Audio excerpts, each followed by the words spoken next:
Hello friends, I am Syed Hussain. आज का हमारा टॉपिक है profit and loss account. Final account में सबसे पहला जो अकाउंट बनाया जाता है वो ट्रेडिंग अकाउंट है। उसके बाद नेक्स्ट जो बनाया जाता है वो है profit and loss account. Trading account हम पिछले लेक्चर में देख चुके हैं। आज हमें देखना है profit and loss account. Profit and loss account is prepared on the basis of all indirect expenses and losses and all indirect income and gains related to office, administration, finance, selling and distribution। सारे के सारे direct खर्चे trading में आते हैं और जो बच गए वो इनडायरेक्ट होते हैं। वो पूरे के पूरे इनडायरेक्ट खर्चे, लॉसेस, इनकम गेन पूरे के पूरे हम प्रॉफिट एंड लॉस अकाउंट में रिकॉर्ड करेंगे। इनडायरेक्ट खर्चे वो है जिनके बिना प्रोडक्शन हो सकता है। इनडायरेक्ट खर्चे वो है जो रिलेटेड है office, administration, finance, selling and distribution. तो इन सारे खर्चों को हम इनडायरेक्ट एक्सपेंसेस बोलते हैं। ये पूरे के पूरे खर्चे इनडायरेक्ट और इनडायरेक्ट इनकम ये हम प्रॉफिट एंड लॉस अकाउंट में रिकॉर्ड करते हैं। प्रॉफिट एंड लॉस अकाउंट का प्रोफार्मा इसी तरह रहेगा। इसी तरह हमें हेडिंग देनी है। Profit and loss account of जो भी पर्सन है, कंपनी है, जिसका हम नाम लिख रहे हो, जिसका हम अकाउंट बना रहे उसका नाम लिखना है। फिर नीचे यहाँ थर्ड लाइन में फॉर द ईयर एंडेड है ना, डेट लिखनी है, कौन से डेट के लिए बना रहे हैं। फॉर द ईयर एंडेड यहाँ पे हम बना रहे 31 मार्च 2016 के लिए। तो ये डेबिट साइड में पूरे खर्चे लॉसेस में आएंगे और क्रेडिट साइड में पूरी इनकम और गेन आएंगे। याद रखिए इसमें कुछ ऐसे भी कंटेंट दिए रहते जो ट्रेडिंग से रिलेटेड है, जो ट्रेडिंग अकाउंट में आते हैं, वो हम इसमें रिकॉर्ड नहीं करेंगे। इसमें सिर्फ पीएनएल में आने वाली जो इनडायरेक्ट खर्चे, लॉसेस और इनडायरेक्ट इनकम गेन है वही हमें रिकॉर्ड करना है।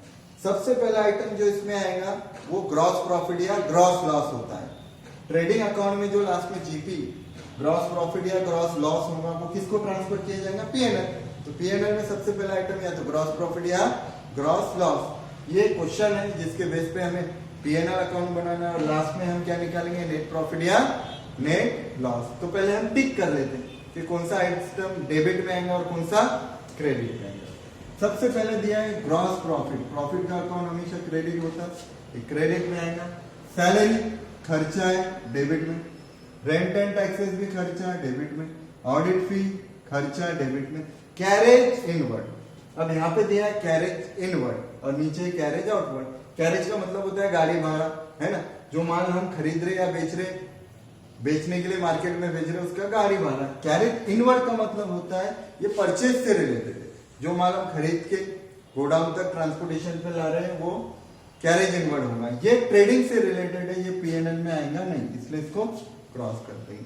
कैरेज आउटवर्ड, जो माल हम बेचने के लिए गोडाउन से बना के भेज रहे, उसका गाड़ी भाड़ा, ये जरूरी है, खर्चा है, मतलब सेलिंग से रिलेटेड है, सेलिंग एंड डिस्ट्रीब्यूशन। तो ये डेबिट में आएगा। कमीशन, अगर कोई भी खर्चे के ब्रैकेट में लिखा नहीं है कि वो पेड है कि रिसीव्ड है, तो it will be considered as expenditure, उसे हम खर्चा कंसिडर करेंगे। जैसे यहाँ कमीशन दिया है तो हम क्या कंसिडर करेंगे? कमीशन पेड है, खर्चा डेबिट है। इंटरेस्ट ऑन इन्वेस्टमेंट दिया है, हम कहीं पे अपना पैसा इन्वेस्ट करते तो हमें उस पर क्या मिलेगा? इंटरेस्ट। इंटरेस्ट हमें मिलता है तो हमारे लिए वो क्या हो गई? इनकम, और इनकम का अकाउंट होता है क्रेडिट। ये किस साइड आएगा?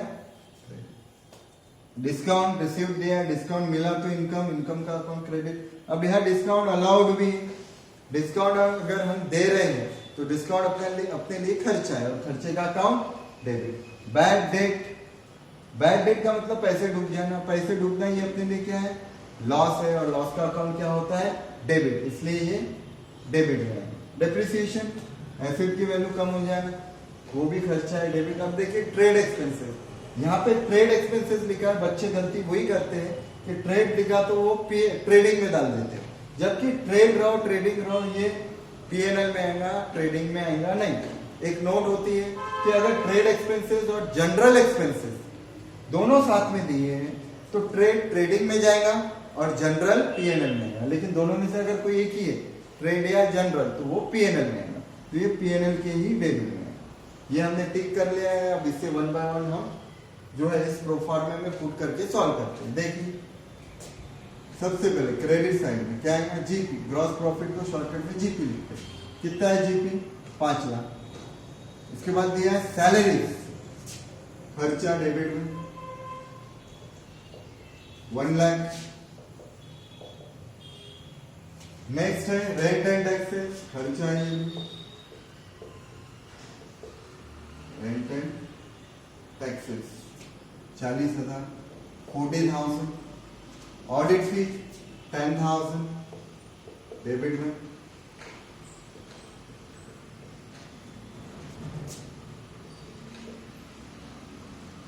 कैरेज इनवर्ड नहीं आएगा, कैरेज आउटवर्ड खर्चा, कैरेज आउटवर्ड 30,000, कमीशन खर्चा है डेबिट में,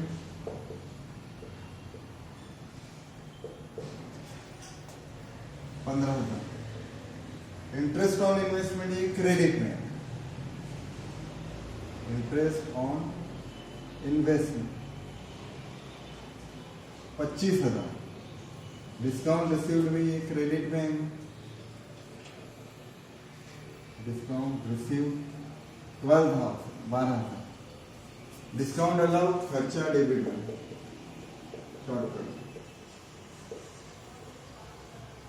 8,000, बैड डेट पैसे डूब गए, लॉस है ना, लॉस का अकाउंट डेबिट 20,000, डिप्रिसिएशन भी खर्चा है तो इस तरह शॉर्टकट में लिख सकते हैं 4,000 टू ट्रेड एक्सपेंसेस 5,000। अब यहाँ पे हमने टोटल कर दी है। अब इसमें लास्ट में बैलेंस आएगा, बैलेंसिंग फिगर आएगा, जिधर की टोटल कम उधर बैलेंस आएगा। डेबिट में खर्चे, क्रेडिट में इनकम। अगर इनकम ज्यादा आई तो प्रॉफिट आएगा और खर्चे ज्यादा आए तो लॉस। हम रफ में पहले टोटल कर लेते हैं इसकी 5,25,000, 35,000, 5,37,000 ये हो गई क्रेडिट की टोटल। डेबिट की 1,50,000, 1,80,000, 90,000, 2,00,000, 3,000, 23,000, 27,000, 32,000, 2,32,000, 2,32,000। एक बार फिर कर लेते हैं, देखिए 1,50,000, 1,80,000 हो गया, 90, 95, 1,95,000 और 5 किए तो 2,03,000 यहाँ पे 2,03,000 प्लस 20, 2,23,000, 2,23,000 और 4, 27,000, 2,27,000 और 5, 32, 2,32,000। किधर की टोटल ज्यादा है? क्रेडिट की। यानी क्रेडिट में इनकम है, इनकम ज्यादा है, इनकम ज्यादा है तो क्या आएगा? प्रॉफिट। इसमें जो प्रॉफिट आता है वो नेट प्रॉफिट या नेट लॉस के नाम से।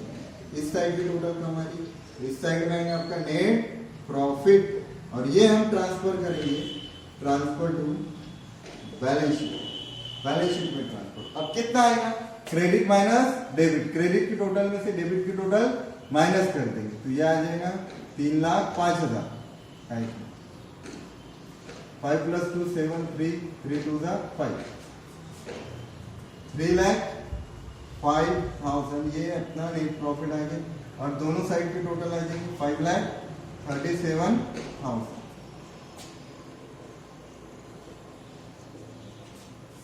इस तरह हम P&L अकाउंट बनाएंगे। देखिए पूरे खर्च, पहले तो हम क्या करें, पूरे टिक कर लें ताकि बाद में आसानी हो, हम उसे आसानी से प्रोफार्मा में पुट करें।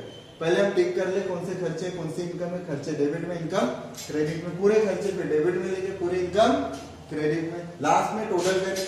जिधर देखिए किधर की टोटल ज्यादा और किधर की कम। अगर इनकम क्रेडिट में इनकम है, क्रेडिट की टोटल ज्यादा आई तो प्रॉफिट आएगा डेबिट साइड में, बैलेंसिंग फिगर नेट प्रॉफिट के नाम से। और अगर डेबिट की टोटल ज्यादा है तो क्रेडिट साइड में बैलेंस आएगा नेट लॉस के नाम से। इस तरह हम बनाएंगे profit and loss. Thank you.